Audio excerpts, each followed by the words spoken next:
Awesome. Thank you. Welcome all to the June 16th Freight Stakeholders Working Group. My name is Carrie Robinson, and I'm a Goods Movement Planner, and I think you all know me. So with that, thank you, Elizabeth, for helping bringing everyone in and doing some quick introductions. So I think I'm going to share my screen very quickly, and we can do the first or second item on the agenda, which is the approval of meeting minutes. So I will scroll down very quickly for those that do not have the agenda up on their own screen, just for everyone to look at the minutes very quickly. If anyone would like to approve those minutes, motion to approve.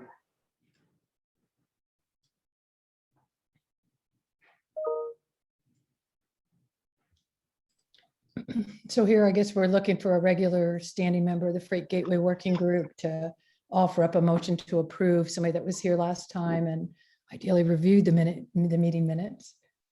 Is there someone that feels comfortable making that motion? Yes, this is Jose Martin from Caltron. Oh, Jose, I can't really hear you. Sounds like you're a little far. Is that Jose Marquez? I think I'm having audio problems. Can you hear me now? Oh, Kind No, of. kind of. It sounds like you're almost like you're in a tunnel a little bit, Jose. But I think what you said is you'll offer that motion to approve the minutes. Yes, yes. Thank you, There you Jose. are. Can hear you Okay, better. gracias. Thank There you. he is. Yeah, we can hear you better now. Would anyone We like need to to go for a second? second, Carrie? Yeah. If anyone would like to second.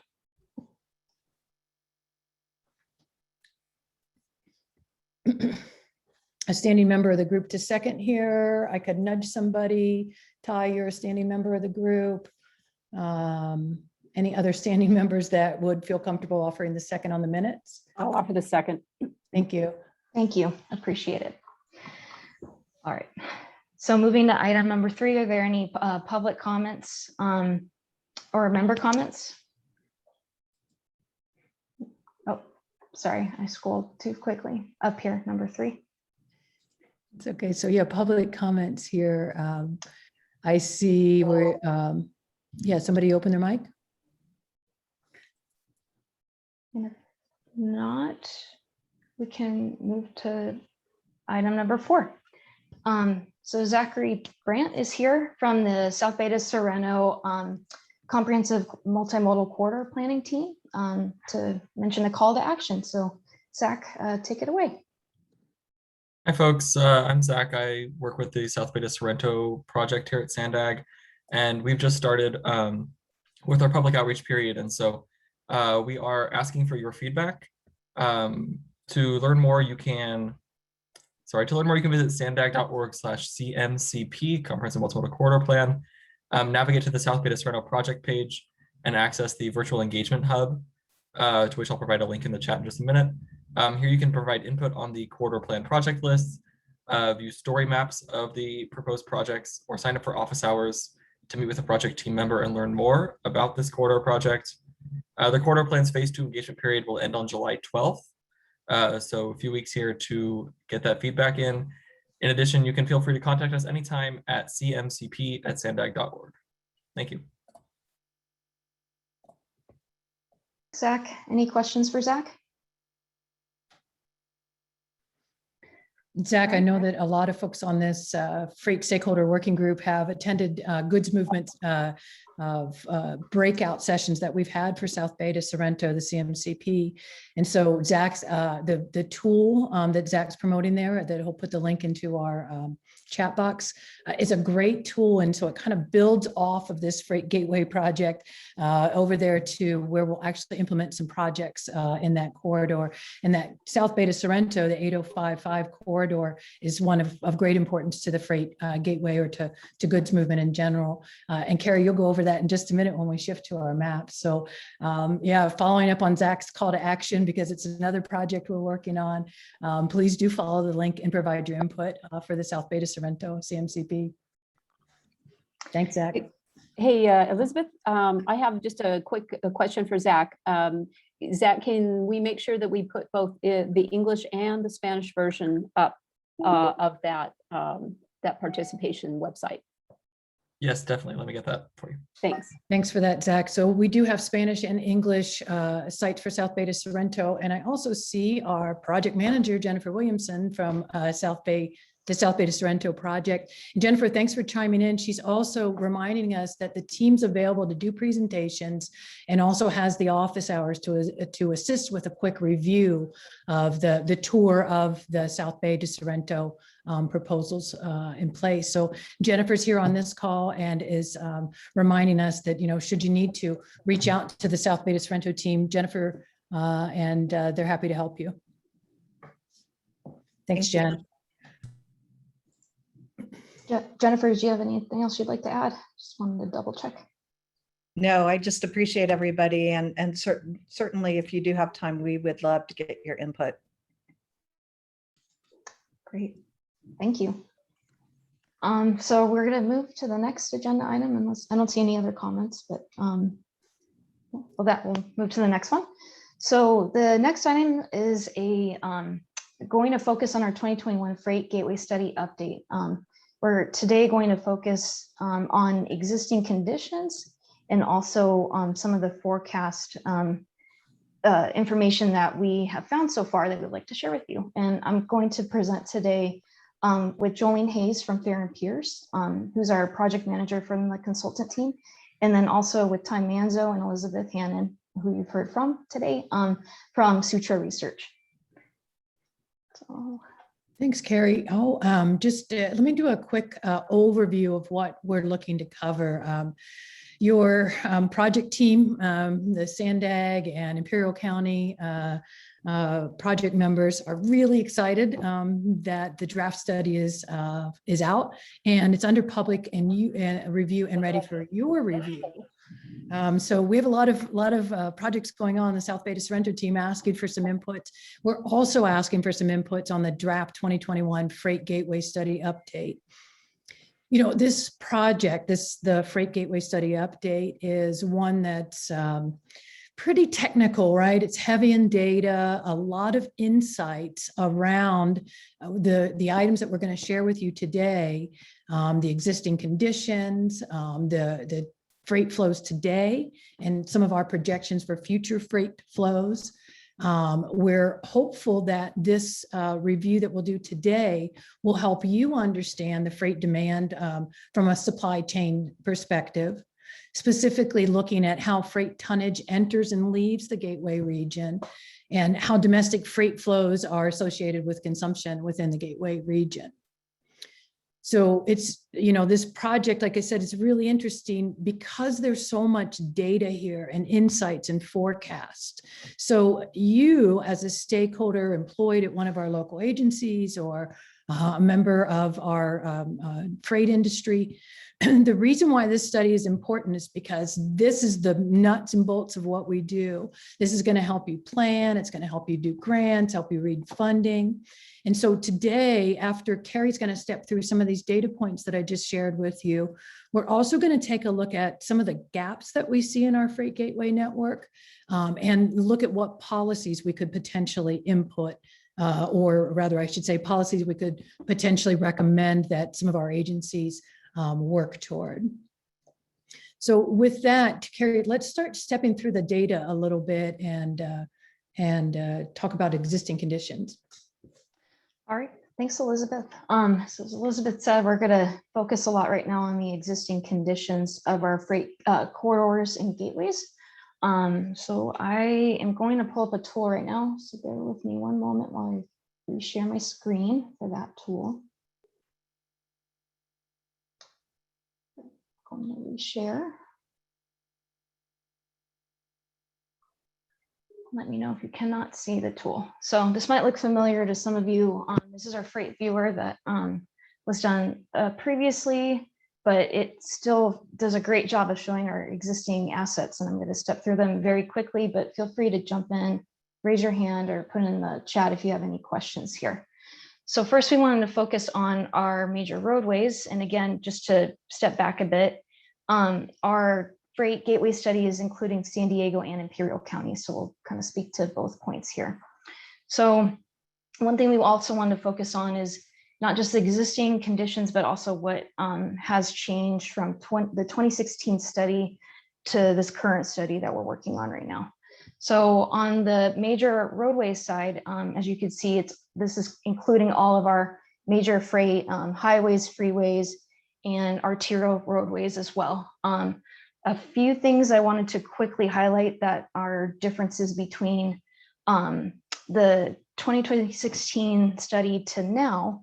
Going first at the roadways near the border, we have actually segment 1 of State Route 11 that is open and opened in 2016. So that was a major change. We had some connector projects right here that are underway currently, so they're under construction. In addition to that, looking at the larger border network, one thing that we have implemented and we're happy to say is actually, I think, out now on the Caltrans Quick Map site, is that we have a southbound border wait time system. So this is more on the intelligent transportation system side, but it's providing real-time data on southbound border waits to our San Ysidro and Otay Mesa ports of entry, and that will be expanded to the other roadways near the land ports of entry in Imperial County and Tecate as well. One other thing I just quickly wanted to mention regarding that project too, it's not just freight, of course, that one also is for passenger vehicles, but it will help immensely for people traveling cross-border for knowing more realistic wait times. One other quick item I wanted to mention, San Diego County. Right now, you've probably seen on I-5, the North Coast Corridor project. There's the hot lane that's being built right now on I-5. And although, again, that might not necessarily seem like a freight project per se, it will have a certain benefits by being able to manage demand a little better on that entire corridor, which is very heavy freight corridor. And then with that, Ty, did you want to step through for a second on the Imperial side as well? Sure thing. Thank you. So yeah, we can, I guess we can zoom a little bit on Imperial. So Imperial County has a unique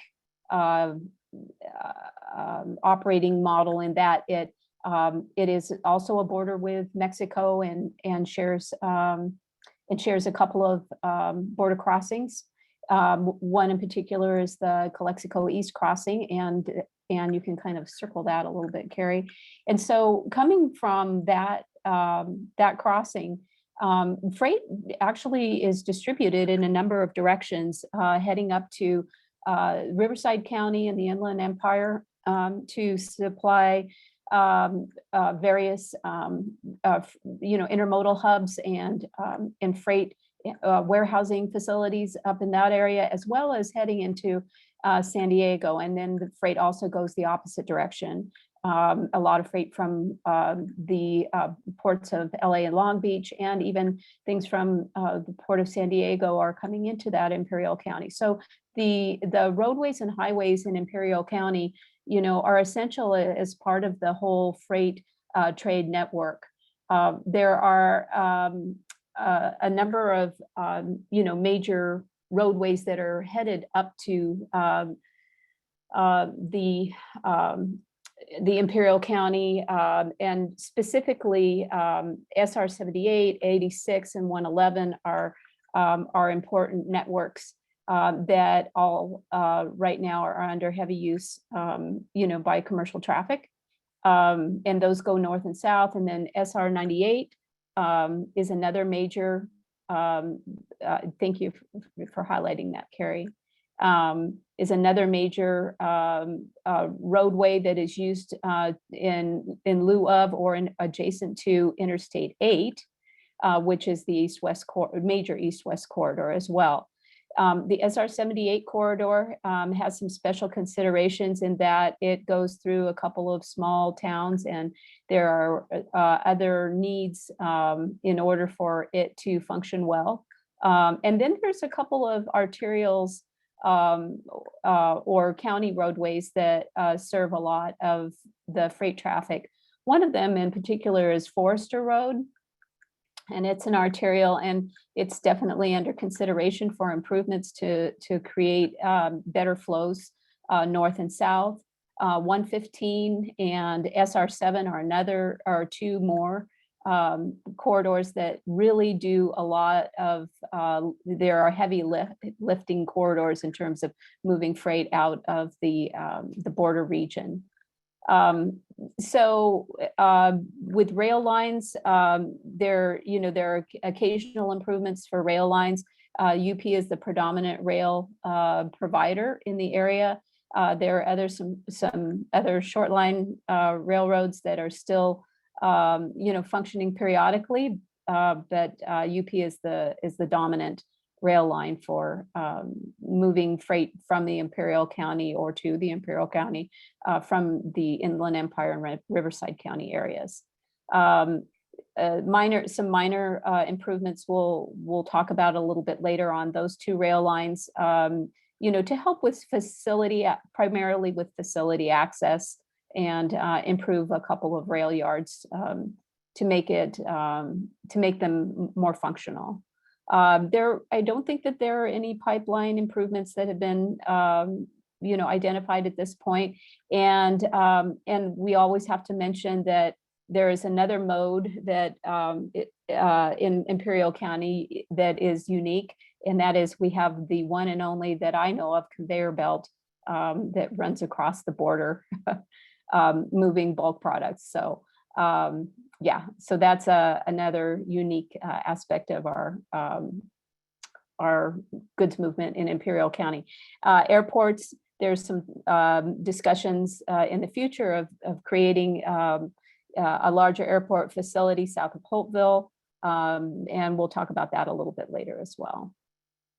So did I miss anything? I don't know if Mark ended up on the call or not, but I don't think so. Yes, I am on. Oh, good. Did I miss anything, Mark? No, I think you did.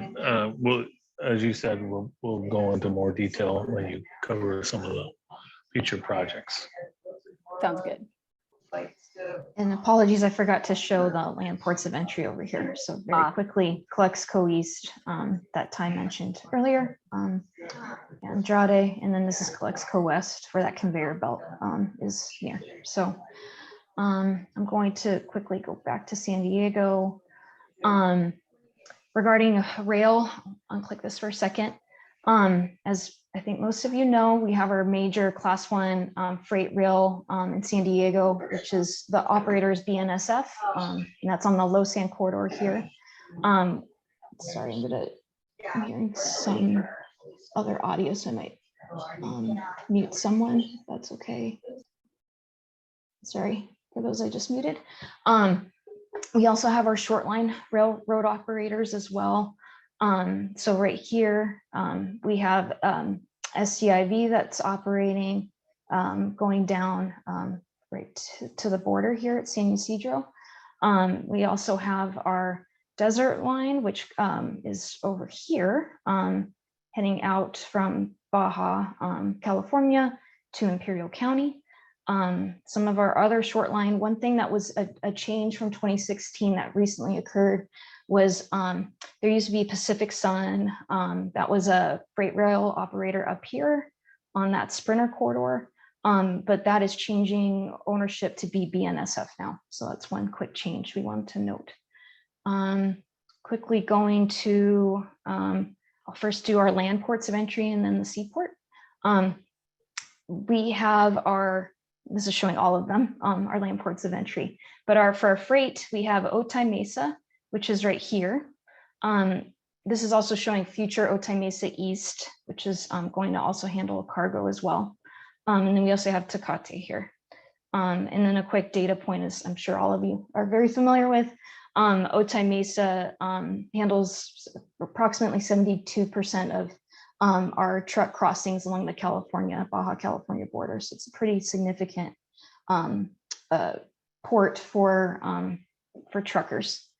And then focusing very quickly on the seaport. So the Port of San Diego has a large jurisdiction for maritime operations. We have 10th Avenue Marine Terminal. That's right here. So as I'm sure a lot of you are familiar with and have some people from the port here today. That's the marine terminal that predominantly handles bananas, and then they also have some larger types of cargo. Like wind turbines and parts and larger types of cargo like that. And then down here at National City Marine Terminal, we have Pasha that operates out of there, but just doing a lot of the automobile imports and exports as well. And also we have port staff here on the call. If there's any specific questions, I can probably describe those maritime operations a lot better than me.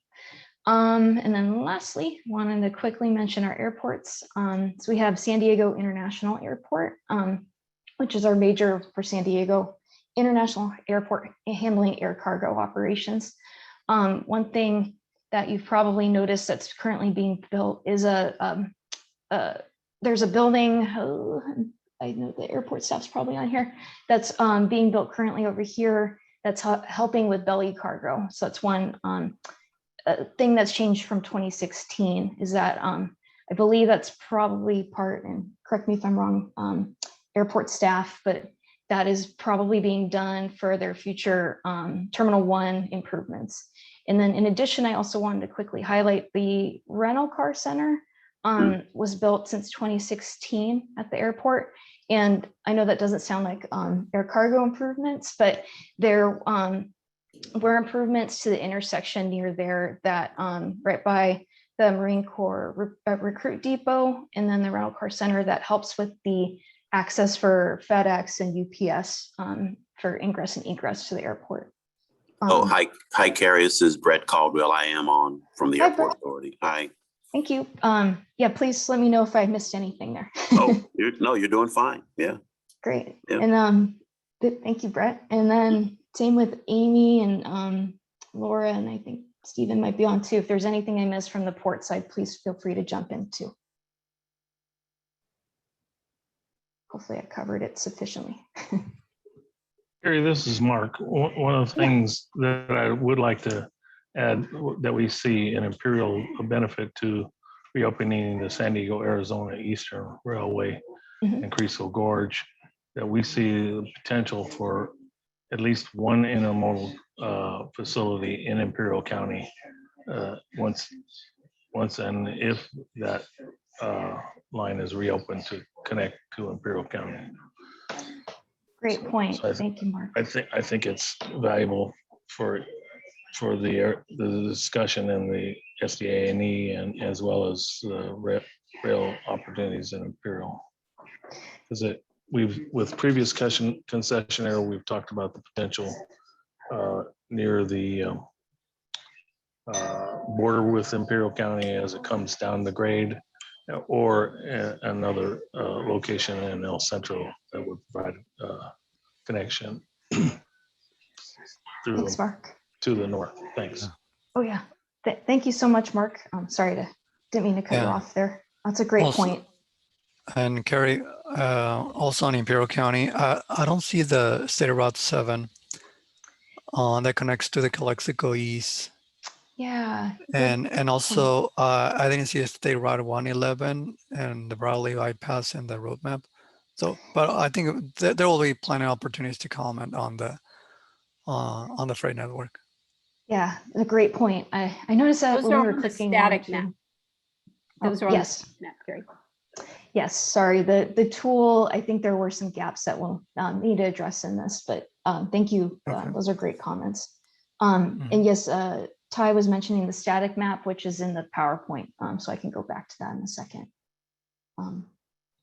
Yeah, any other comments? I just wanted to double check. Laura, did you want to add something from the port?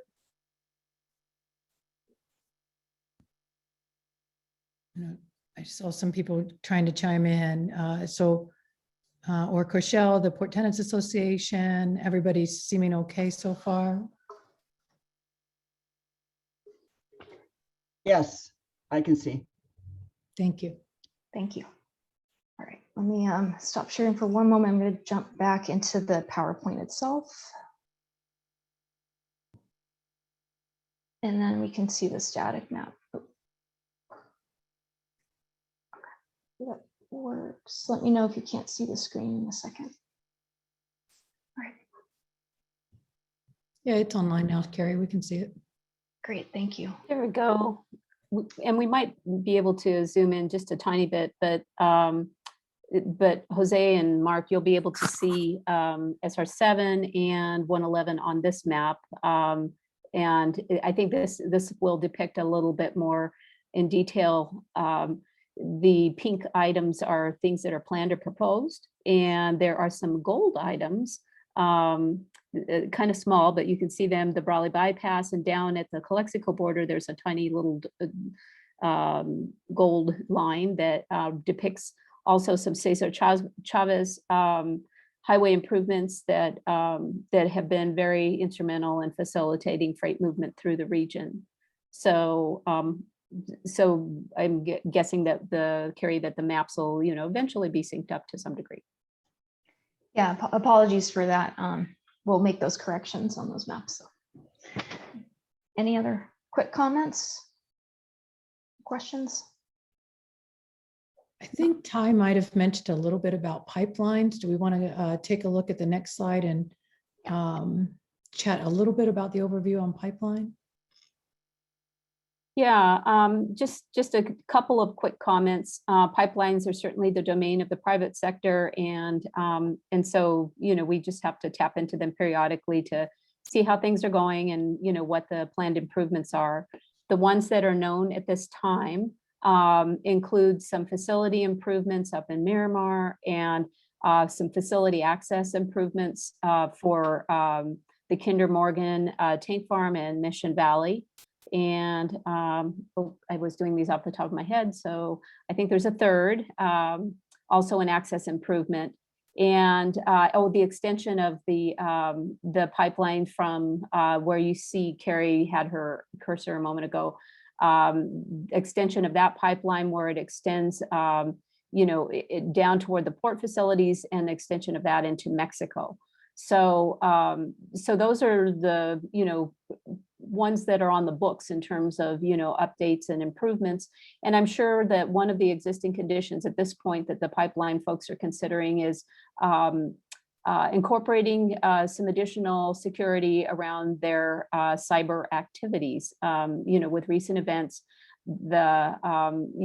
it's made all of us keenly aware that cybersecurity spans across everything, including pipeline infrastructure. So, I guess there are lessons to be learned from this, and and considerations for our ITS infrastructure throughout the transportation networks. And that's all I have for pipeline at this point. Anyone else on the line aware of any other conditions in pipeline that we should consider? Ty, there was another one we mentioned, was the Tesoro. Yeah, there's another pipeline company besides the very large Kinder Morgan, which is a very large pipeline corporation. Tesoro is another smaller company, and they also have facilities that run through San Diego County. Most of their hub, I think, is in Chula Vista and or Otay Mesa area. So, so we do have more than one. And they have not come forward with any particular expansions or improvements at this time. All right, with that, I'm going to move quickly to warehouses. Jolene, did you want to present this one?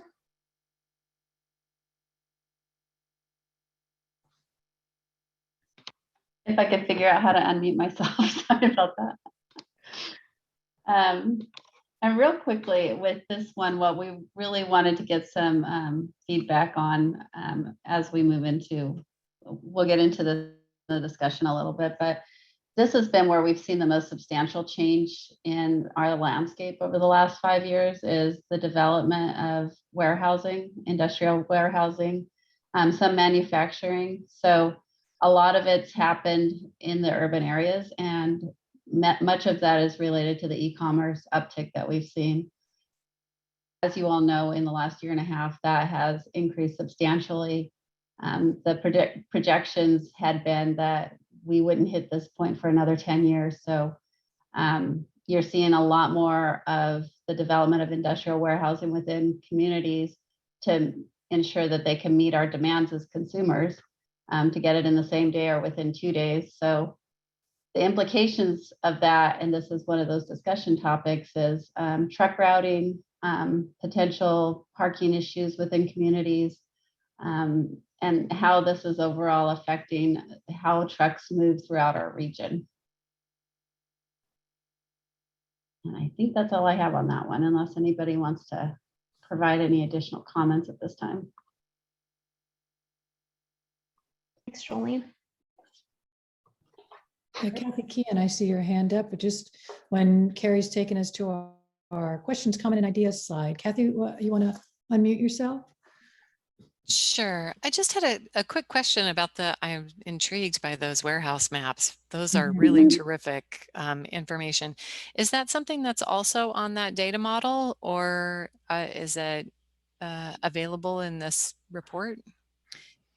Carrie did send out a PDF of this PowerPoint. We could also get these maps to you in a different format, since the PDF, Kathy, may be a little limiting. The warehouses nor the pipeline are showing on that GIS tool, that mapping tool that Carrie was using earlier. And so we have the static maps to share with you. Perfect. Okay, I was just curious. Thank you. Welcome. And Kathy, And I know there's also additional information about these facilities, so in the draft report. So this information that we pulled to create these maps is from InfoUSA. So it's the establishment data, and it's based on the NAICS code. So we have an idea of the type of employment that's directly related to these, whether it's biotech or industrial warehousing, fulfillment centers. So that's where we pulled the information from, and there's more information in the report about it. Great. Thank you so much. I'll be sharing this at the end, but on the last slide of the presentation has a link to the report. So. Thanks, Carrie. Thanks, Kathy. Other questions on what the team has covered so far, which, was a quick step through kind of by mode and by county on roadway improvements. We also looked at rail, the existing conditions with our rail network, our marine and land ports, and our airport. And then we talked a little bit about pipeline and warehouse. So if there are no other questions, this is not the only time we'll ask for questions, but I'm not seeing any hands up right now. But do feel free to chime in. Yeah, is that somebody? No, okay. Carrie, let's go ahead and let's dig into some of the cool findings here with our freight flows. Yeah, so before getting into the big data side of this presentation, just wanted to mention, we're first going to look at kind of the today's flows. And by today, we mean prior to COVID. So you're going to see some of that data on truck volumes a little later, but also commodities and tonnages. So, and then we're going to also show some forecast information as well. So I know this is in my opinion, a really nice graphic, but it's hard to show on a PowerPoint. But this graphic is showing our regions, or our gateway regions freight flows. So first I'll go left to right, showing first San Diego County internal movement. And this is by tons and by truck here in this purple. So this is the internal movements by truck. Then we're going to go very quickly into the international movements that we have. So it's a little difficult to see. I wish I could zoom in, but this little icon here is by ship. So that's from the seaport. And then here are little airplane icons are for the airport. So you could see how we're getting movement to and from our region to other countries worldwide. And then moving this way, this is showing also by ship and by air movements to and from San Diego to the rest of the United States. Stepping this way, this is truck movements to and from San Diego to Mexico, sort of cross-border movement in our land ports of entry. And then here it's showing also truck, and this is from other portions of the United States to San Diego, and then this is from San Diego to other parts of the United States. And then this is the pass-through movements here to and from. So Mexico to the United States that use our land ports of entry. And then here we also have Imperial County information, and that's also that pass-through between Mexico to other parts of the US through Imperial County. And just to quickly mention the source for this, it's IHS Markit Transearch 2019 data for the truck side, and then data was from Port of San Diego and San Diego International Airport for their respective modes. So just wanted to stop here if there are any questions. I know it's a lot of data, but I think it shows it pretty nicely. I'm trying to figure it out. Hi, Carrie. Yeah. So these two, like the vans. So I see like two colors. I think it's because the colors are so similar. So, like the to and from. What is the to? Is the to is like? Is that the like the triangle pointing? Yeah, it's a Up little or down? yeah, so the Or- movement is this way. So like, for example, I'll do this one. This one would Okay. be from Mexico moving to the rest of the US. This one is the Oh, US moving to Mexico. And then this would be the rest of the US to San Diego. This would be San Diego to the rest of the US. So you can think of the triangle, Jose, as like a little arrowhead pointing the direction that the Okay. flight is flowing. But I should mention too, this is a draft graphic. So if you have any comments on how we can maybe modify slightly, if it's not gelling, let us know. Now's the time. And then Amy. Yeah, I'm not a graphic person, but for me, it's like really hard like to read it. There's a lot of details here. Yeah. And, you know, once we understand the way the arrows are flowing in the graphic, then we want to look at the numbers by air and by ship. Those numbers are a little hard to see. Are there any significant numbers or flows that are opposite, Carrie, like from Mexico to San Diego County? What's the difference between those numbers? We have, yeah. Well, what I think is interesting is that like looking at pass-through information, I guess I'll go right to left. Pass-through information, it's relatively like inbound and outbound is very similar with these numbers, which I find interesting. You can see that a lot of movement from the rest of the US into our region. So that would be San Diego imports from the rest of the US is pretty significant. And then in general, just talking about mode, most of this is moving by truck, as you probably all could guess prior to looking at this. But we do have a significant amount of internal movement too, which I thought was interesting. I did see that Amy had her hand up. Go ahead, Jose, sorry. So 32.4, is that million tons? Tons, yeah. Tons of internal movement within San Diego County. What about Imperial County? What's the internal?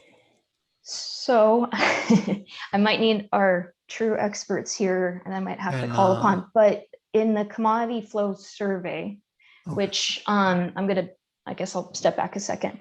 So for this study, we used IHS Markit, their Transearch data set, and not to call on you, Paul, but I think you're on a call. So we used their data set. In the previous study, we used the Freight Analysis Framework version 4, which is a public data set from Bureau of Transportation Statistics. So FAF4, BTS is updating that version to FAF5 right now. So there's some data we can pull from there, but Transearch, the data set I mentioned, is a little more granular, and those data sets are supposed to be the same in terms of the high level assumptions. And Paul, I know you could probably talk way more about this. And then one thing I wanted to also mention too is that in the FAF5 and FAF4 versions, it's also using data from the commodity flow survey. that the federal government also produces. From my understanding, and Paul, please correct me if I'm wrong here, I don't think Imperial County is one of the selected areas that we can get out of that. It has San Diego, but then it has the rest of California. But I guess I'll pause there. And Paul, would you be able to dive in? Carrie, you said it exactly right. The commodity flow survey that's done as part of the economic census every 5 years. So 2017 was the last one that's just been released. They have their own groupings of regions, which generally for the country are groupings of counties. And San Diego is a standalone region as both a large metro area, but also as a border gateway region. So it's standalone. And that data is available at the county level. Unfortunately, from the government, the federal government, the Imperial County is just aggregated up with what they call the rest of California. So it's not able to distinguish Imperial County flows from, say, flows up in the Central Valley that are also just being grouped together with this sort of rest of California out of the big metro area counties that the government, the federal government chooses to release. So unfortunately, we don't have that grounding, that foundational data equivalent for Imperial like we do for San Diego County. Okay, so we don't have the flows within the county, neither the flows that stop or origin at the county. We only have the from Mexico to United States or vice versa that go through Imperial County. That's right. In this graphic, there are other estimates that we make in our Transurge database, which is also more updated because the most recent data that the government has is from 2017. The estimates here, you see all of this data represents 2019, the data that we have for 2019. And we do have some flow data for originations and destinations in Imperial County, but not on the same basis, consistent with what we have for San Diego County from the prior study that's based on the what they call the freight analysis framework data built on the commodity flow survey. Okay, so we might have to add like a note that says that. Okay. Yeah, I saw other hands raised. So Amy, I think you were next. Yeah, thanks, you guys. Yeah. I think you've answered this question, but I noticed the maritime volumes that are coming from other United States locations. But my guess is those are not actually coming in on ships because the port, we're not seeing that many domestic. I mean, we have some, we know what cargoes are domestic cargoes and they fit into certain specific categories. So I'm just wanting to validate that cargo volume is coming in on a ship to some other US port and then being trucked or railed down here. Is that, you're nodding your head, so I'm thinking that's. Well, I'm going to call on Paul again because I think he had worked with port staff. So Paul, would you mind jumping in on that too? Well, yeah, actually there is both domestic and international maritime cargo, especially related to the operations of Pasha down at National City, because they operate services between Hawaii and San Diego. So there's actually a substantial movement of cargo on the regular services of Pasha that are counted in this grouping of commodity movements on domestic as domestic, not international, that are maritime, and they come right into San Diego. Okay, but that's not covering all. I mean, that Jones Act service isn't covering all of this, almost 3 million tons of cargo. Or no, and that's correct. There are actually other movements that are moved domestically into and handled at the Port of San Diego. Some of those, for example, are project cargoes handled through 10th Avenue that go into the shipyards. And there's some other examples that are not sort of the conventional Pasha movements of domestic. I know Stephen Schaefer may be on the call and he may wish to comment further. So before you go down, I mean, Stephen and I work at the port. So Stephen. Yeah. So I'm just trying to kind of validate where this number came from. And what I'm trying to figure out is this number representative of true Jones Act freight that's coming into the port, or is it freight that is coming into some other port and being trucked into the San Diego region? No, there's no, this is intended to be only the cargo that's handled through the Port of San Diego, not international maritime, which then gets transferred to truck or rail and then ends up in San Diego County. Okay. That would be a thank you. much larger number than what is here. Okay, thank you. That answered my question. And we can just, Amy, we can work with you too on just validating those numbers again. So we'll follow I know, up. I just wanted to make sure because this is gonna someday go out into the world and we're gonna be asked, well, wait, how did, where did this come from? And what does it really represent? And we just, I know that Stephen and others have been working very closely with the team here to get that base data, and that's fantastic, but it gets rolled up into other presentations and other formats and presented in other settings. So I just want to make sure we're all really clear on what it is that we're looking at. So thank you. No worries. Maybe what we can do is create like a footnote or something to mention that in the graphic.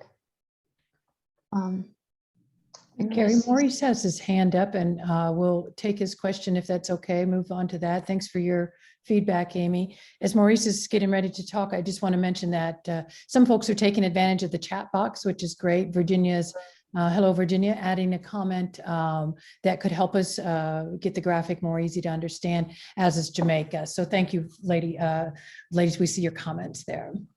Yes, thank you. I know it's a lot to show in a graphic, one, but two, it's I don't want to show the old one, but it was pretty intense. So we were trying to simplify it, but yeah, welcome any comments and we'll try to modify. And then, yeah, go ahead, Maurice. So Carrie, I have kind of two things I wanted to mention. Well, maybe three, and the first one is admittedly a little selfish. So on my 13-inch laptop here, on my kitchen table, it's pretty hard to read as a graphic. And so that leads to my ask, which is, can we just have this information in addition to the graphic? Can we have this information put into basically an Excel spreadsheet format that just calls out what these flows are and what units? I mean, I literally can't tell what units I'm looking at because the font size on a 13-inch laptop is like size 4 font. So it's just hard for me to read it. So I think that would be helpful to the group, is to be able to, complementary.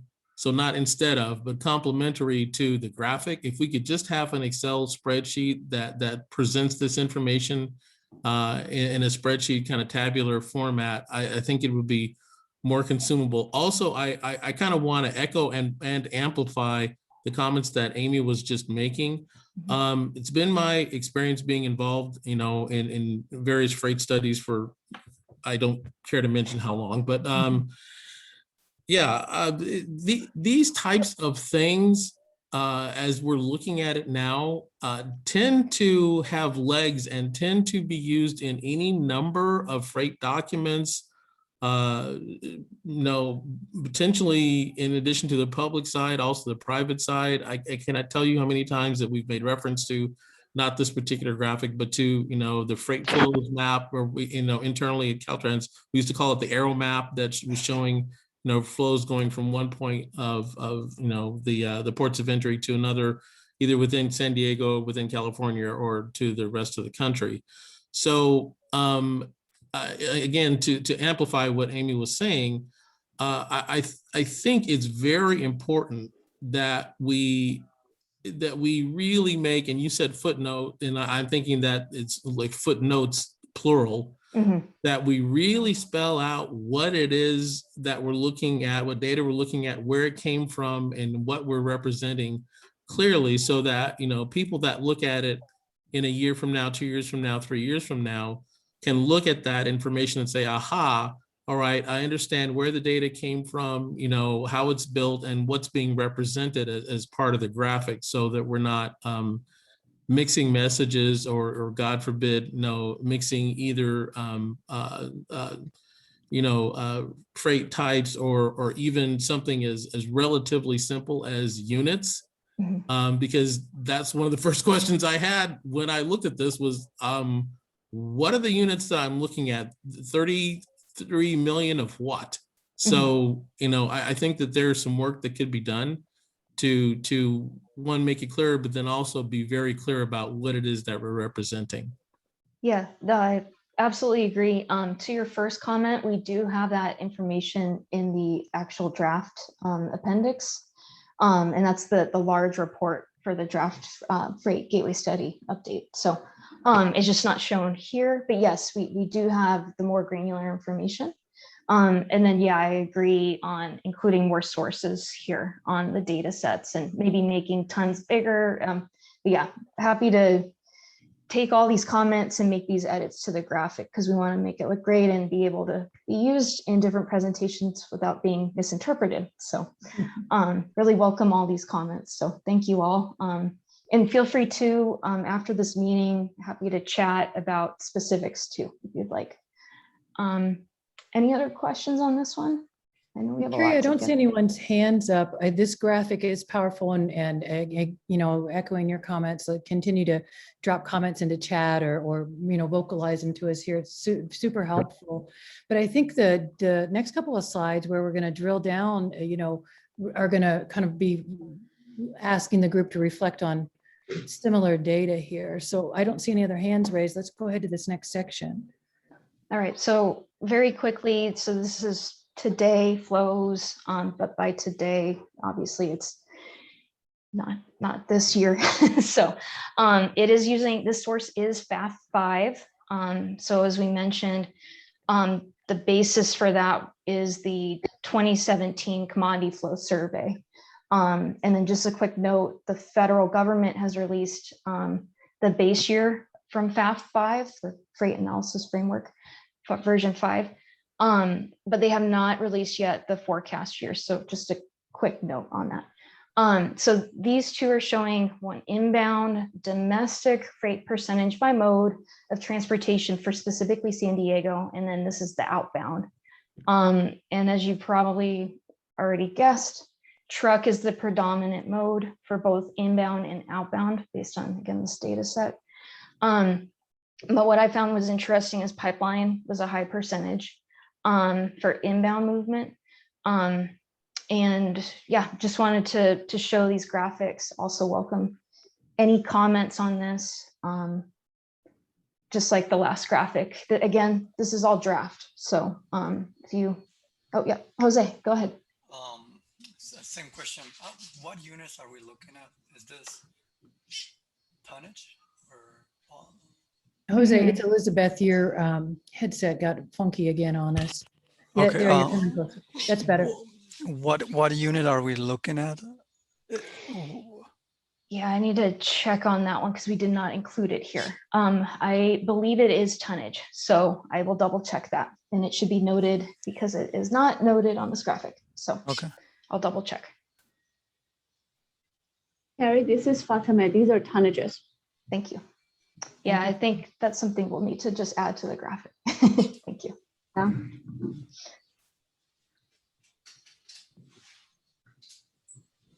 Okay, I'm going to show a few next ones that are very similar. And so these should be tonnages as well. Yeah, so these do say tons. So one thing though to mention that this again is Transearch data, so it's not FAF version 5. So looking at the origin destination movements by San Diego, it's splitting the percentages. So for the origin destination, it's interesting that a lot of it's domestic here, but a significant is also border. But between border and internal, it's not too far of a difference. So that's that left graphic. Then the right graphic, the truck tons percentage by direction. So when we're saying this here, so inbound would be into San Diego, outbound out of San Diego, internal stays within San Diego, and through is a pass through. So when I look at this one, I think it's interesting because we have more inbound coming to us. I just thought that was an interesting note. But again, welcome any comments on these as well. And if just as a quick note too, if you would like, if you are really into the data, you can look at the 2016 study, and these are similar to some pie charts that are in that study. Um, Yep, go ahead, Jose. Yes, on the first one, when you say border, are we talking about the U.S.-Mexico border, or is this is international? Like, does it include the airport and the seaport? This Good is question. tons. I'm sorry. Oh, it's because it's truck tons. I think it's just, we're just looking at the border here. Okay. That's correct. We'll Yeah. clarify that. Thanks, Paul. I think we need to probably put that footnote in the. I think so, too. Sorry, team. I think it would be good to note that. Thank you. I think it's written in the language or the narrative of the plan. But it's something that, like, I think Maurice and Amy had indicated earlier, if it's being used in other publications, it would be good to footnote. And thanks, Jose, for bringing that up. Okay, I'm going to step through these pretty quickly, if that's okay, unless there are questions, and we can go back. So these are looking at the commodities. For both of these data sets, it's FAF 5, and it's tons. And then this is the inbound to San Diego, top commodities. This is the outbound. One thing I just wanted to mention too is that this does not include any of our internal movement. It is truly the inbound and outbound, because I know that was something we had to exclude when doing this analysis. So, Carrie, because one of our colleagues here was talking about his 13-inch screen, some of the commodities. Yeah. Sorry. Yes. It's okay. Some of the inbound commodities, let's just read a few here. Non-metal mineral products, other foodstuffs, mixed freight, wood product, plastics and rubber, other ag products, et cetera there. And then on your outbound side, just kind of interesting, right? Gravel, other agriculture products is our second highest. The non-metal mineral products, waste and scrap, motorized vehicles, and then some et cetera there, just to kind of talk through a few of those commodities. Thanks, Elizabeth.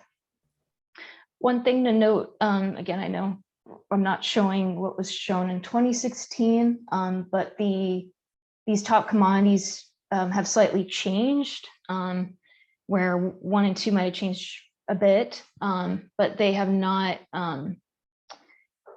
they haven't drastically changed overall. So we're not seeing any like new commodities that have significant influence on imports or exports for our region. So just wanted to note that. I'm going to keep going if that's okay. Oh, okay. So, okay, we looked at commodities. Now we're shifting to truck volumes. So this is data that's showing its truck volumes on our freight roadway. So we could see here it's highway and interstates. And this is the 2020 truck flows. So I know we've had a comment on making sure that we change the color slightly so it's a little more distinguishable. Just wanted to note that we might change that a little bit to the final version. But yeah, wanted to show this graphic, and if there are any comments. One thing, when the study team was looking at this information, we did think it was interesting. Obviously, our in San Diego, the 5 and the 15 have the heavy volumes, but we also thought it was interesting that SR78 did too. And then obviously for those same interstates coming down, they're also heavy as well. Same on 905, and then also the 8 too. And then what I thought was interesting also was the 8 all the way in the Skaggs region was showing pretty heavy volumes too. And then that section of SR78 here, and then I believe all the way up, that's, correct me if I'm wrong, but I think that's SR86 going up to Inland Empire. Yeah, so the darker colors, right, the higher the volume. And Carrie, before we comment on this one, do you want to go ahead and look at how this differs from 2035 and 2050? Yeah, sure. Well, I guess any quick comments before I jump to show 2035 and the differences. Oh, sorry. Yeah. I'm going to jump to 2035 and so as you probably could guess, the areas that already had high or higher truck volumes are increasing. So you can see that the shades are getting darker for those same areas that I highlighted. The only one that's not actually is the difference here was this is slightly less dark on SR78 in San Diego. And then I can jump really quickly to 2050. And I'm happy to jump back if anyone would like.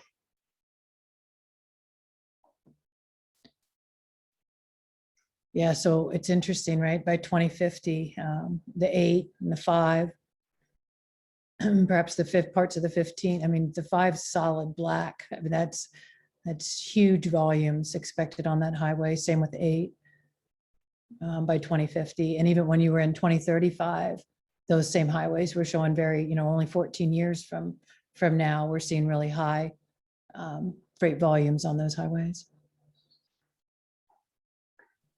If there are no questions, I'll keep jumping along here. So we also wanted to show, I'm going to step back again into volumes, but this is more on the forecast side. So just wanted to show those 3 of the truck volumes together. So now going back to volumes, this is looking at freight flows through the region's international gateways, and it's the 2050 forecast. And here we are just showing a comparison of the 2016 study results to 2021. Just a quick note, this is in thousands of tons in 2016. We'll make the same edit here because right now it's showing millions, but we'll be showing that in thousands of tons in the future. So, and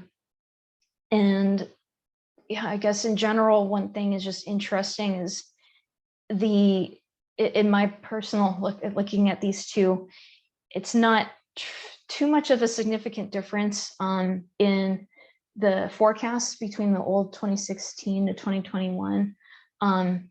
The thing that I thought was interesting were the land ports of entry, slightly less in terms of tons moving on the forecast for at least the aggressive. So that was just one highlight I wanted to mention.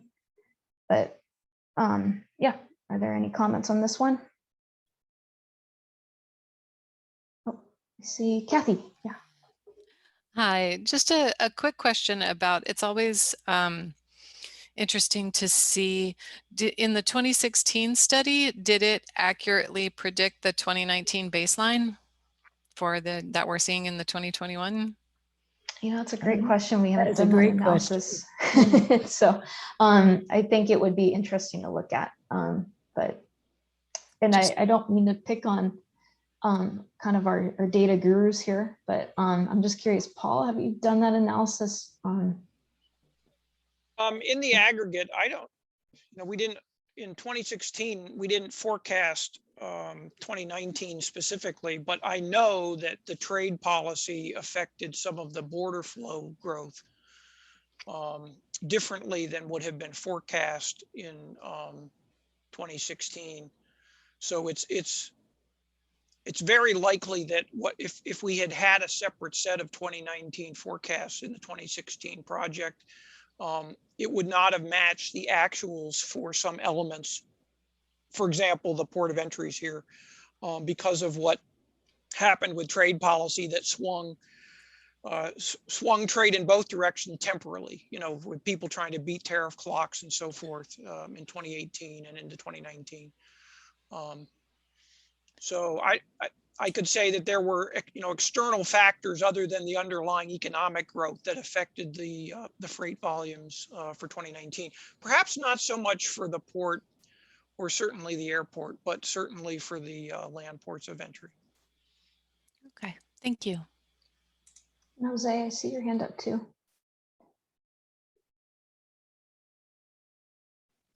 Jose, did you have a question? Yes, it's related to Kathy's question.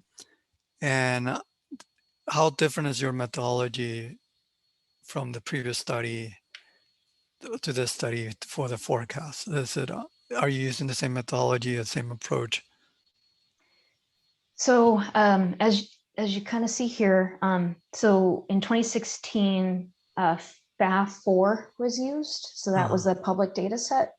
And then in this study, we're using IHS Markit Transearch data.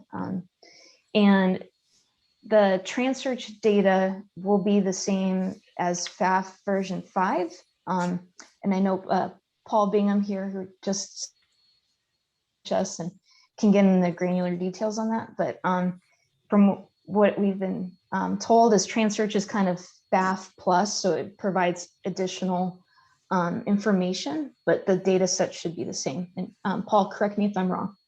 Well, yes, Jose, that's a great question. IHS Markit actually produces the forecast that the Federal Highway Administration distributes as the FAF forecast. I think one of the primary differences is in some of the underlying detail. For example, the FAF data set has a different classification of the modes of transport. For example, they have a category called multiple modes and mail, which really is a collection of how mail moves through the freight system and other, it's a reflection of the way shippers report their data in the commodity flow survey. And the Transearch data set doesn't have that. It just has the traditional truck, rail, water, air, pipeline, so forth. And so there are some differences that affect some of the foundational data, but the underlying approach to the forecasts of the drivers, what drives people to want to have freight move around, of consumption and production, is very much the same. It's an industry input-output relationship fundamentally overlaid with an international trade modeling system that looks at trade competitiveness, all driven by econometric macroeconomic models that are the same, driving the FAF forecast and the Transearch forecast. But as Carrie mentioned, another significant difference is that even when the new FAF 5 forecasts are released, the base year data upon which we're doing the forecast is 2017, because that's the latest data that's been collected in the commodity flow survey and the historic data published in this freight analysis framework. So in a way, it's going to be a little dated the day it's released, because the base year data is different than the 2019 data that we had as the benefit of a little bit more updated historical data here. And I would add that at the time these forecasts were produced, we had some macroeconomic data already in 2020 to reflect some of the impacts of the pandemic, which are less likely to be captured as well in the FAF 5 forecast. So perhaps more elaboration on that than you wanted. I'd be happy to go into it in more detail.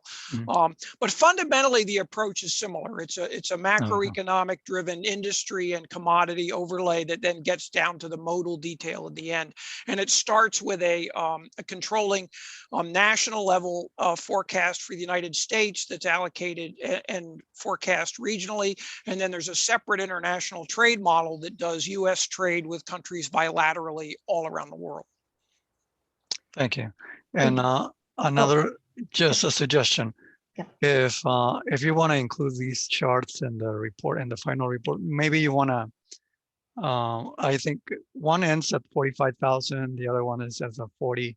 And maybe just use the same scale, same with the order of the information that's presented, because I was like, in colors, it's kind of like the green colors are exactly the same in both charts. So that way we don't get confused, because I was like going back and forth and see like, okay, where am I looking? Yeah, so what we decided, the 2021 draft that we're working on right now will not include the 2016 data like this. We just wanted to show that comparison. Okay. And this was actually not, it was an image, so I couldn't modify it. And anyway, this came out from the report. So yes, I totally agree with you in future presentations if we have time. One thing I wanted to mention too about FAF4, even though it was the 2016 study, FAF4, correct me if I'm wrong, Paul, used the 2012 commodity flow survey data. That's right? correct. That's correct. You're absolutely right. So that the previous study that was released in 2016, the base year was 2012. Yeah. So that's one thing to just note about that data set from this study. All right, I'm gonna, sorry, any other questions or comments? Thanks, Paul, for jumping in too.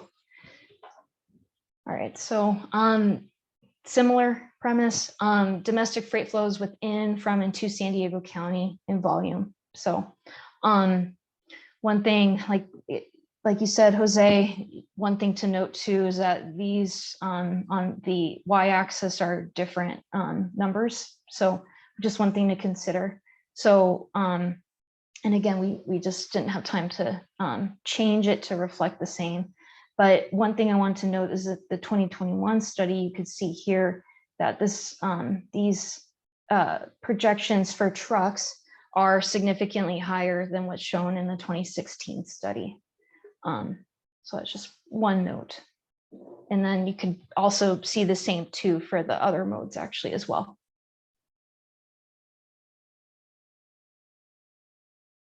Any questions or comments?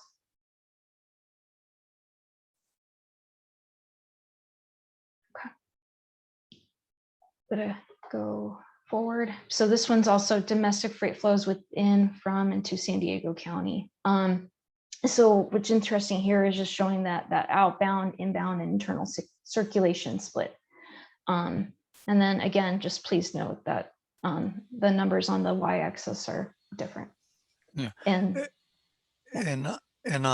Carrie, and is this because of the rise of e-commerce that we're going to have more trucks circulating through the county? Or what? I mean, why is the big jump? It's a great question.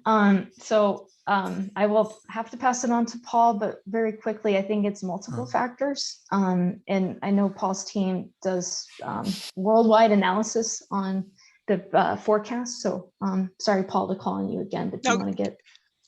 Carrie's exactly right. There's multiple factors at work that are mostly aligned in the upward direction, and e-commerce is one of them. But another one is the adoption and implementation of the USMCA. And in conjunction of a global trade context where there's a decoupling from China. And our macroeconomists and our trade economists are forecasting that adding to the demand, let's put it that way, for border crossing activity to be handled through San Diego and Imperial actually also for this kind of forecast horizon. So that those two are really part of the story. It's also the economic growth story for investment and the expectations for growth in industries that either consume or produce or both commodities that move by truck primarily. So, you know, we've seen a great boost coming out of the pandemic in biomedical equipment supplies and equipment. And that's forecast to affect the region sort of disproportionately to the country as a whole. So that's another example of where, you know, looking forwards, we would anticipate higher growth than would have been there in the 2016 study. Yeah, because it is significant. It is. I mean, if you see the 2050 aggressive forecast for the total is, I think it's a little bit over 80,000, and this for this new forecast is over 140,000. So it's a lot. Yeah. Yeah, you're absolutely right. Yeah. Paul, one other thing that we had talked about earlier today is that internal, how much less it is with the new projection for 2050 versus what was shown in the 2016, and how some of that is actually captured in the inbound and outbound. Can you talk a little bit more about that, please? Yeah, one of the differences in what's in the 2016 study is that the origin destination, the underlying detail for origin destinations, as we had talked about before, we're using those regions, which are groupings of counties where San Diego is a standalone county, but the origin destinations outside of San Diego are grouped together differently than we have in Transearch at the county level. And there's also some differences in the way we estimate freight movements in Transearch in terms of what we capture, which would be represented as a internal circulation move versus tracking the shipment moving, say, perhaps with a handoff from one truck to another, like on a less than truckload cross dock facility, or specifically in a lot in e-commerce, that we have come up with now a greater estimate of what is then in the inbound and the outbound. And especially you see here a big imbalance, which was there before, but even more so pronounced, of more inbound into San Diego, and classified that way rather than as internal. Thanks, Paul, and thanks, Julian, for bringing that up too. Any other comments? All right. Can I add one more comment to that? And I think it covers this. There's also one more definitional change related to e-commerce that some people don't appreciate, which is that some of what was in the past considered not freight, like moving goods from a store shelf in your car to your home, now shows up as truck activity because it's getting paid as an e-commerce delivery, a for-hire carrier or Amazon. So suddenly that same movement, which went from a distribution center to your local home or business, even with e-commerce deliveries, shows up now as freight that's in scope that we're capturing, that back in 2016, some of that so-called freight wasn't called freight just because it was moving in a personal vehicle. So that's one additional observation. Yeah, great point. Thank you. Paul, if one more thing to clarify, the ratios between the internal circulation and the inbound and outbound has almost changed drastically. Like it used to be internal circulation way more than the inbound. You mentioned a little bit because of the definition, but is it also regarding the handling and type of movements or type of the import and export, or type of the processing, or this is just the characteristics of it? Yeah, it's also somewhat a reflection of the commodity mix, of which types of commodities. But I think it's also a reflection, even though we showed earlier that growth in the warehousing and the distribution facilities within San Diego, we're also forecasting continued growth of this sort of larger Southern California region pattern of Inland Empire, Riverside County anchors that feed the whole region, with truck trips then that cross the county border. Even, extensively for e-commerce, and forecasting that that's likely to continue.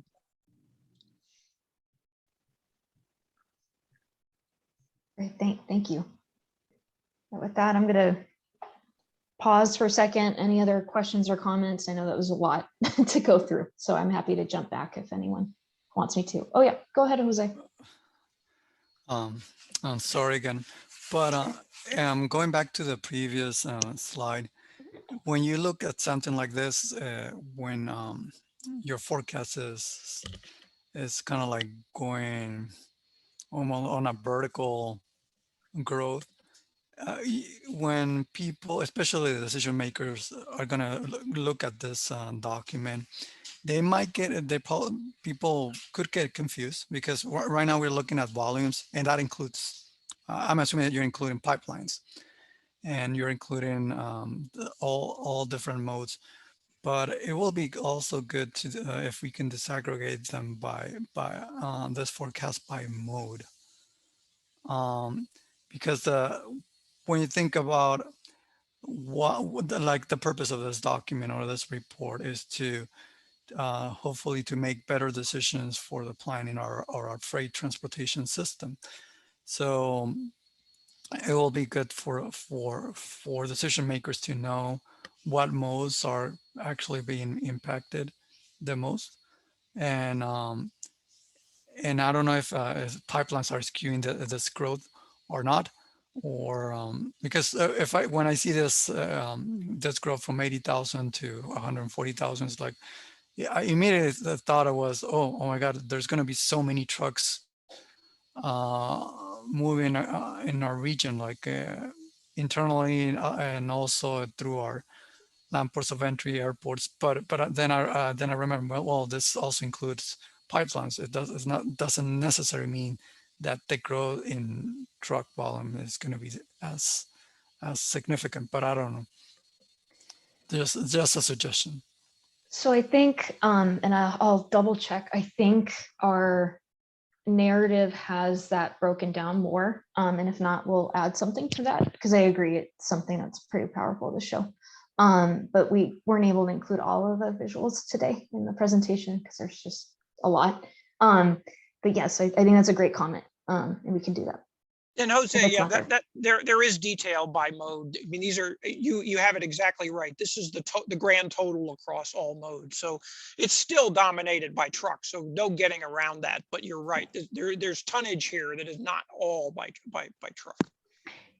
Yeah, and I think, yeah, we'll just double check if that same, this is split into mode.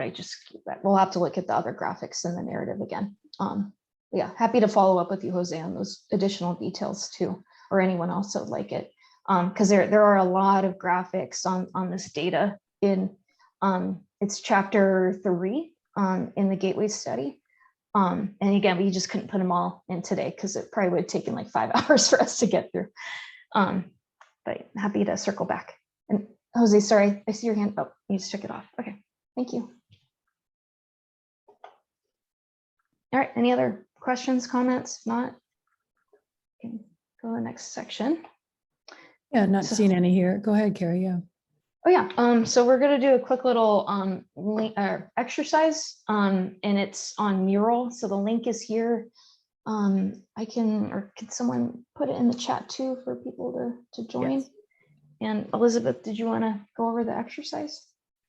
Yeah, do we, Jolene, you have this up. We want to switch this screen sharing to Jolene, and yeah, we will shift over to the Mural board. And I'm going to drop into the chat box here our link to the Mural board. And just find the chat box. Here it is. And so if you make your way to the chat box, you should be able to see the link to the Mural board. And the reason why we're doing this, several of you have been on calls over the last few years where we're using this tool so that you can write your comments on our Mural board. And so if you wish, please go to the chat box and follow the link to the Mural board. You can sign in as a visiting guest. You don't need to fill out anything.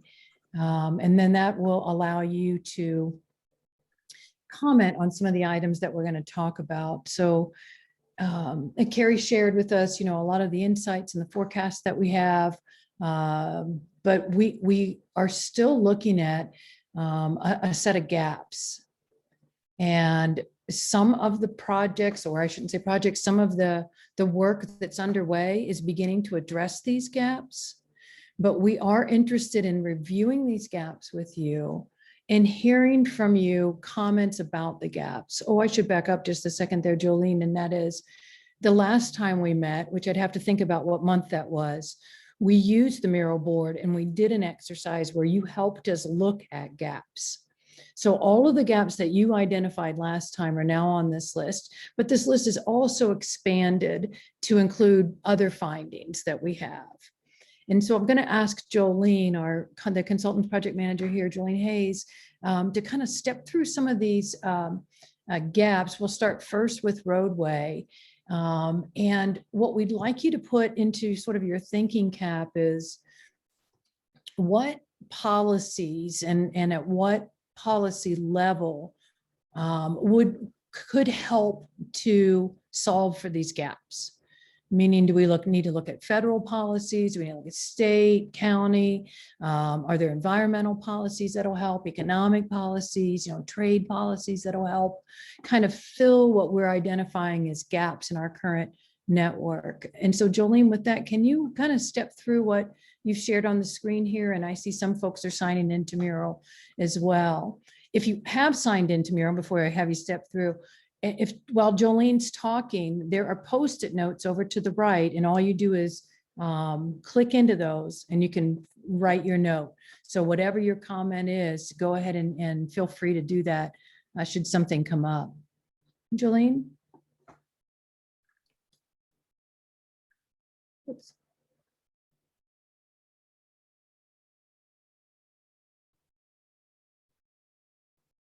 Just going to check in with Jolene. Did we lose her? We may have lost her. I'm not seeing her on here. Jolene, I'm not sure if you can hear us. I'm not seeing her here. I'm going to screen share here. I was going to say, can we screen share the mural board, Elizabeth? And then, Yeah. you know, one thing I also wanted to comment on while Elizabeth is bringing up that mural board is that it'll be important also, in addition to thinking about policies that we are, that we maybe need. If there are any policies that are currently in place that could be changed or perhaps in some way impediments, that's another, thing that would be helpful for us as a team to understand and know. Thanks, Ty. And Jolene, I think you're here. Do you want to unmute? Yeah, I just all of a sudden lost my network connection again. That's what it looked like. Everything. Sorry about that. That's okay. Can you zoom in on? Well, I can see him from my screen, but I don't know if everybody else can see him right now. But this is what we were able to take from the last meeting that we had, where we were just talking about the different concerns and issues, which we've summarized or we're deeming as gaps in the freight system. So it was everything from severely congested local roads, which I think speaks to some of the new development that we've seen with the warehousing and e-commerce and those types of activities, as well as what Paul was talking about with just like PPE and reshoring and nearshoring of some of our manufacturing activities that we hadn't seen for a while.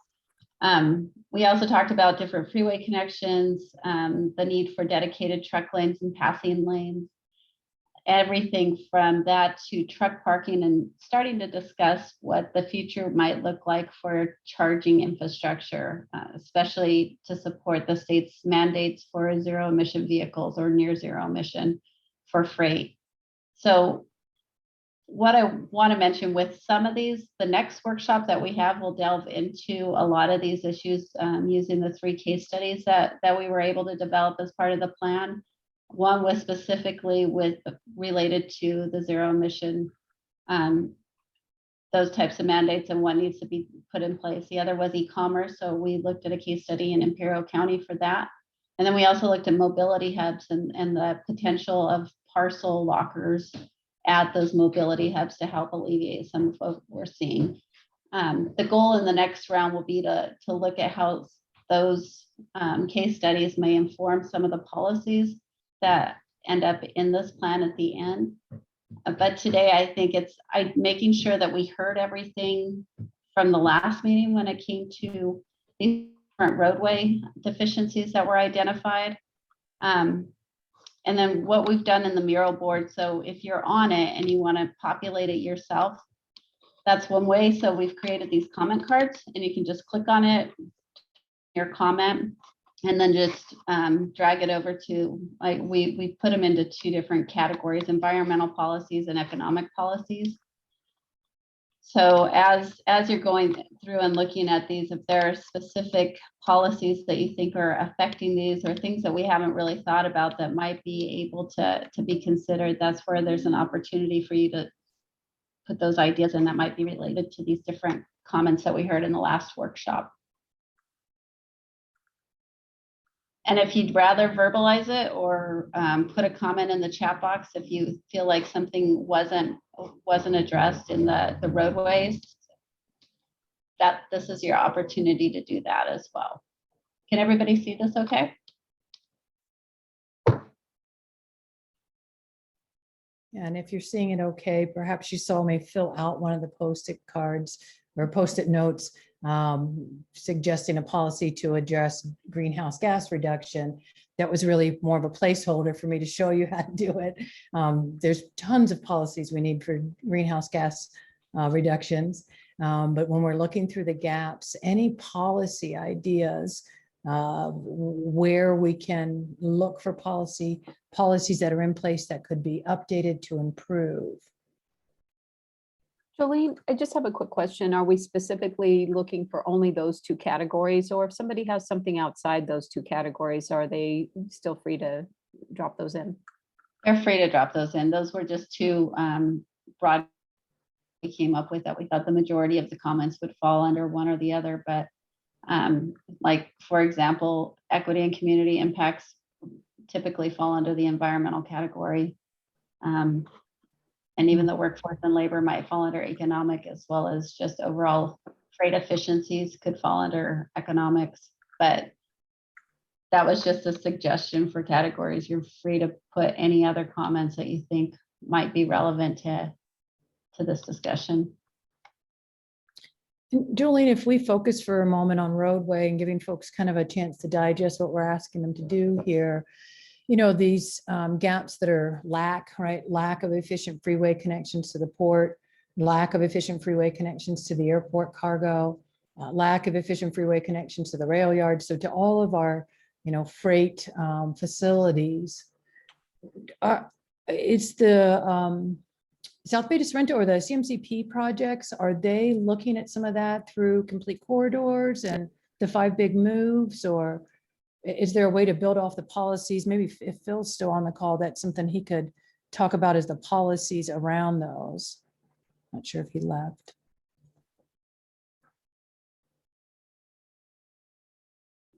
Me personally, and one of the things that I know we didn't really speak a lot about during the last one, but something that we've been realizing just as a company is the lack of really good trip generation data related to freight activity, especially with e-commerce. They're just, the Institute of Transportation Engineers has very little information related to those types of facilities. There's just not a lot of research on it. So it makes it very difficult for communities to plan and understand the impacts of new warehousing development, for example, because we really don't know what's the VMT associated with that and what does that do to your overall greenhouse gas emissions and congestion on corridors, and the need for improving your pavement to accommodate those heavier vehicles.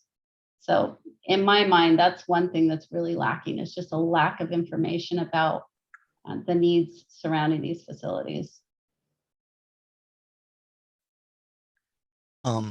Jolene, this is Jose. So I'm a little bit confused. So are you asking us to propose policies or help you identify gaps, or both? Sort of, yeah, both. Okay. The gaps we have listed, we believe, is a fairly complete set, but if there's one, you know, I added what Jolene was talking about there, Jose. If you see something that we don't have identified, but then by way of identifying a gap, we're also looking for potential solutions, which we're imagining for most of these are coming in the way of policies versus projects. But we're open to any input at this point. Yeah, it could be policies, or like I was just mentioning, research needs that could be turned into a strategy for the region to look into exploring to help inform planning in the future.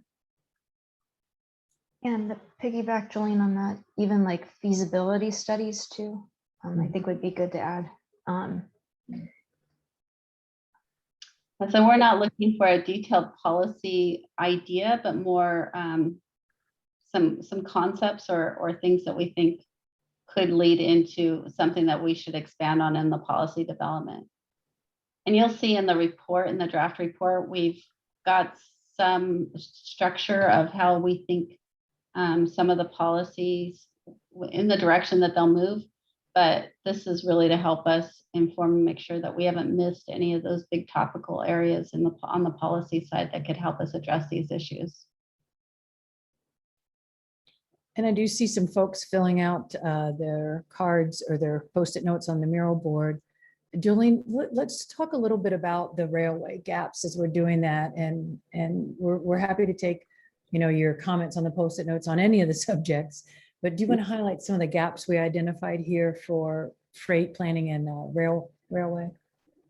And I think the most significant issue here, we've been trying to have the UP connect and to serve Imperial, and there's been a long-term discussion about the potential of it connecting further west into the port. But the Lausanne corridor seems to be the area of most concern at this point, just because of climate change. And we've we know that there's a lot of work going into looking at the corridor and trying to harden it and protect it. There's some discussion about the non-dedicated routes. So we know that there are some facilities that are serving like we have those short rail systems that are serving some of the industrial and cargo facilities. But those are the main ones that we were looking at, and understanding as there are new intermodal facilities that are constructed. We know that Imperial County, for example, is looking at a few. It's really the roadway access to those facilities and making sure that we have the appropriate route for trucks, or at least identified as truck routes serving those facilities. I'm going to go on to port. So as you all are listening to me, go ahead and type away. With the port, there are a number of different projects that they've mentioned. I know there's been a real emphasis on electrification, everything from the shore-to-ship power, electric charging of the cargo handling equipment on the docks, and then the future charging of trucks that will be serving the port. There's also been the discussion of ITS improvements. Some of those are truck queuing management to make sure that we're getting good truck turn times at the ports, off-peak dedicated lanes, separated dedicated truck lanes that could be used for the transit military vehicles. Then there's a pilot project right now for a freight signal priority system. So I think that's on harbor, if I remember correctly. And is there a potential for that type of ITS improvement to help freight flow more efficiently on those heavy freight corridors? So I think you can see from this list, it's fairly comprehensive, and some of it's also related to rail and making sure that we have the amount of capacity at the terminals needed to handle the types of cargo that's coming in. So feel free to comment or write notes on anything that you may see that's missing there, or some ideas for funding or feasibility studies for any of these that were mentioned.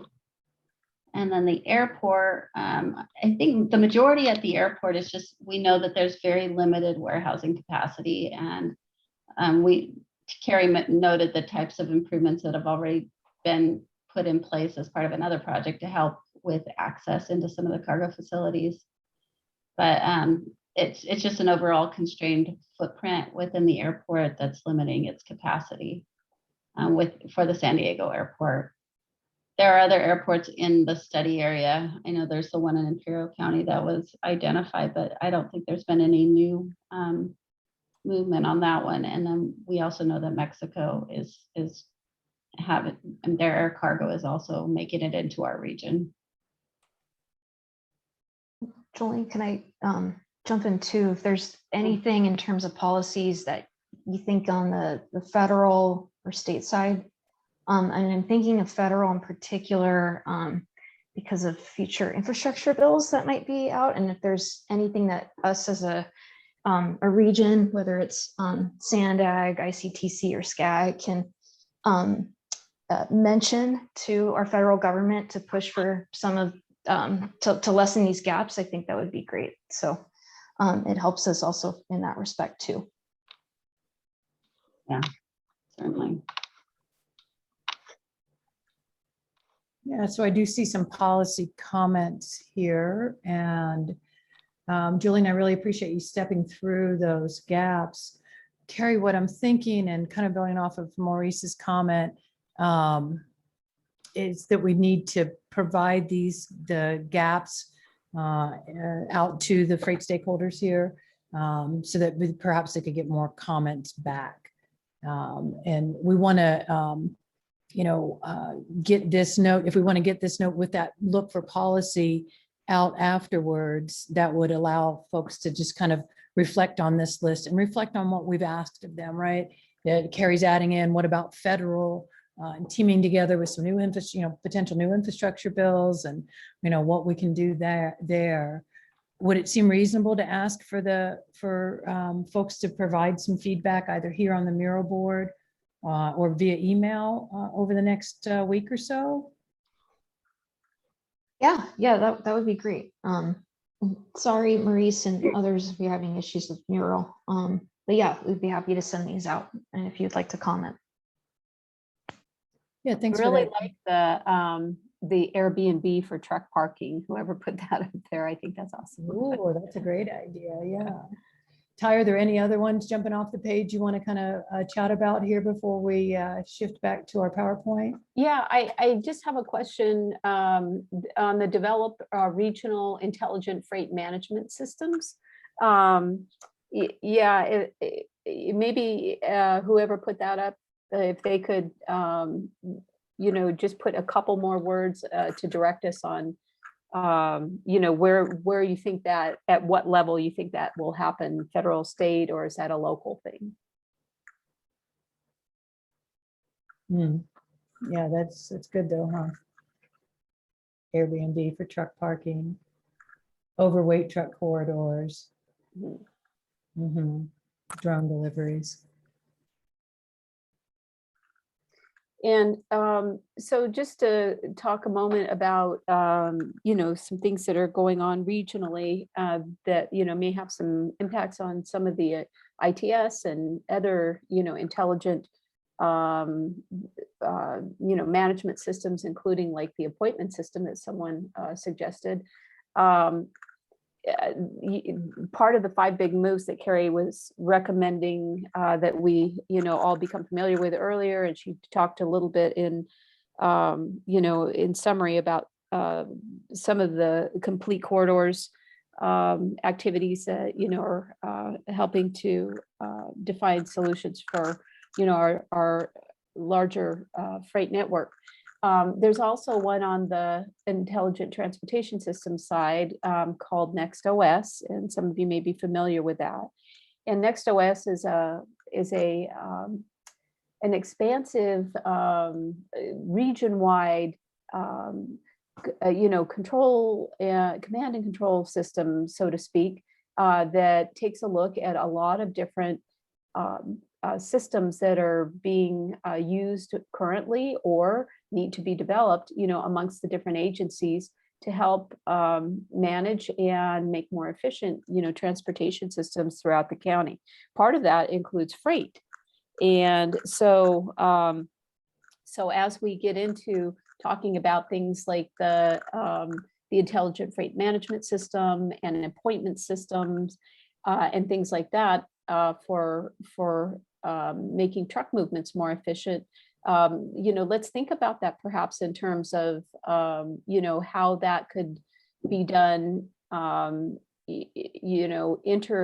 an interagency, interjurisdictional view, and the kinds of things that might help us with parking and assisting, local, regional, and long haul truckers in finding, the services or complying that they need, for maintaining and operating their vehicles, helping them to comply with weight regulations, helping them to be informed, when there are events or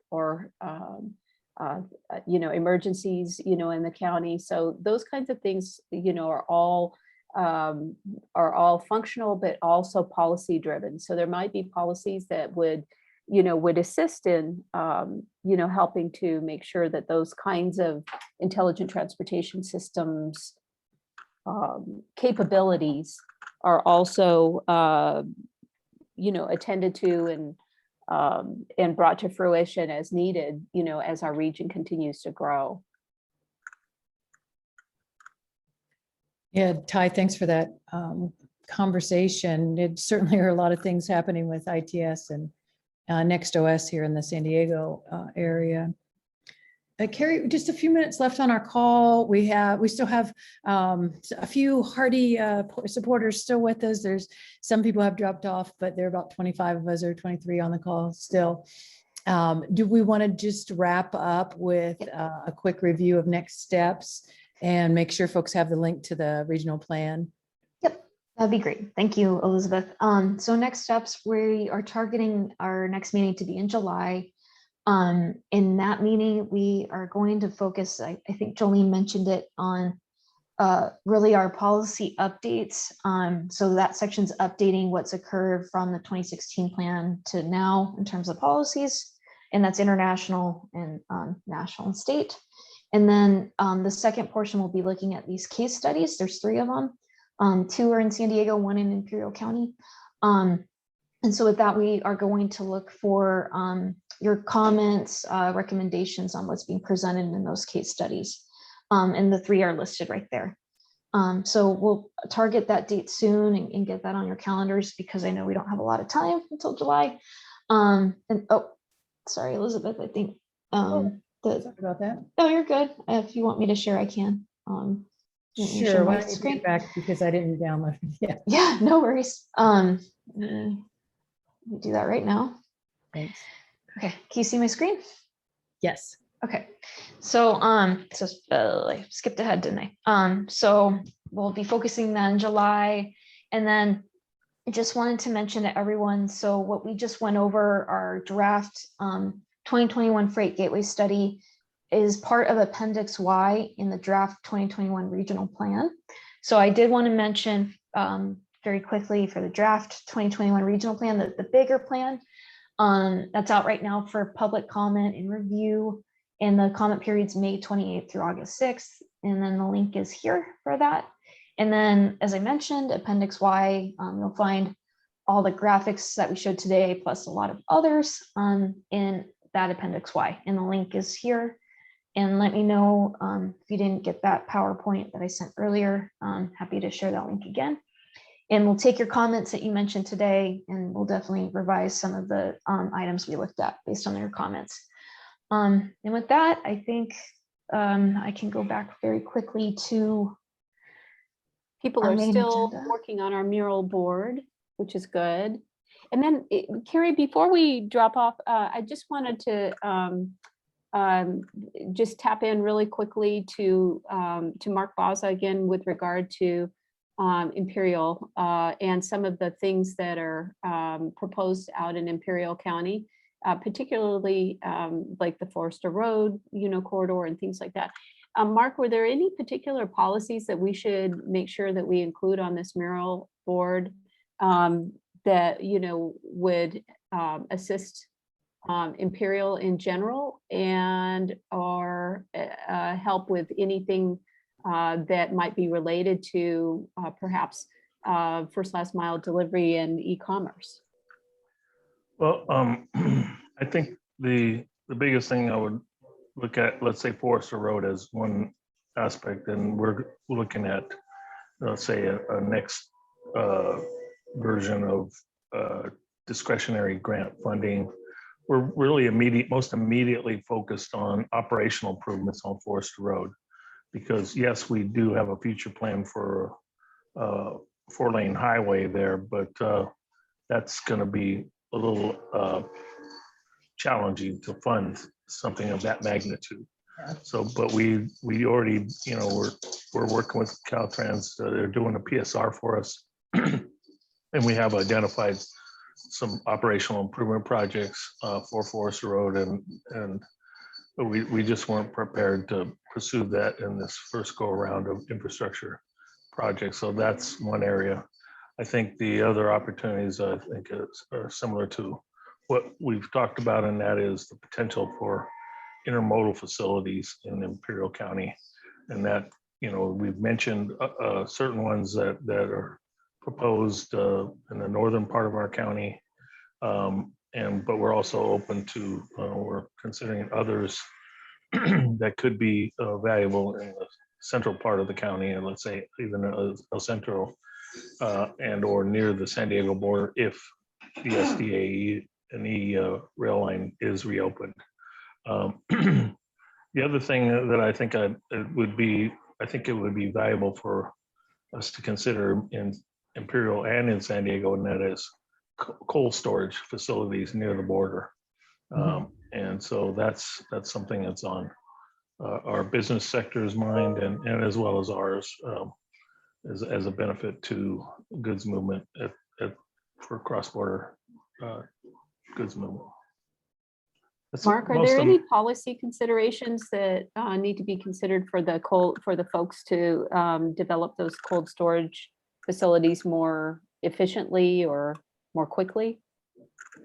Well, I think policy considerations is if that would be more related to if we were to try to implement those cold storage facilities as part of, let's say, the future of OTI 2 or even our existing Calexico East port.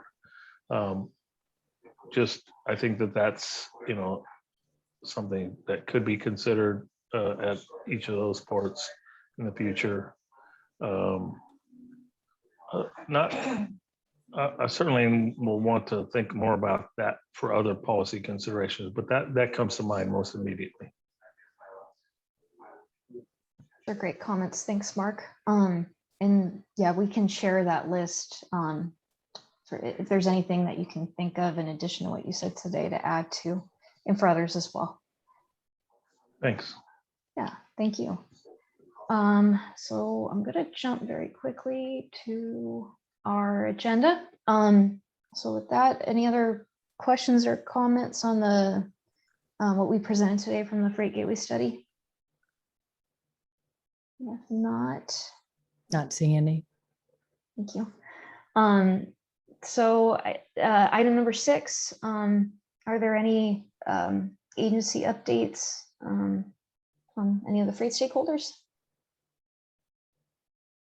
If not, we can move to item 7.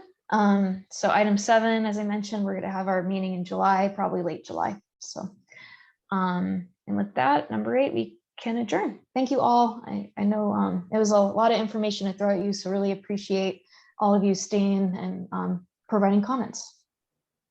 And have a good day. Yeah, thanks, Carrie. Thanks, everyone. Thank Take you. care. Thank Bye. you. Thanks, Bye. everybody. Thanks, everyone.